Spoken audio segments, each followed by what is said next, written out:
Hi guys! Kain po tayo. Nagluto ako ng... Bakit pa nagba-blur dito?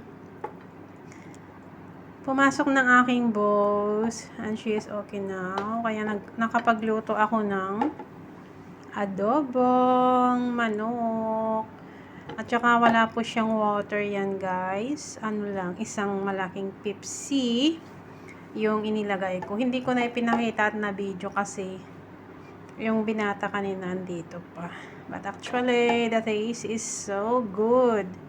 Kaya na kayo mga kananay. Para hindi kayo magutuman, magluto-luto rin kayo. And then, may salad ako. Pero, hindi ko siya ginawang salad without sauce kasi syempre may acid po guys. So, ayan, yung half of chicken lang na maliit ang inano ko.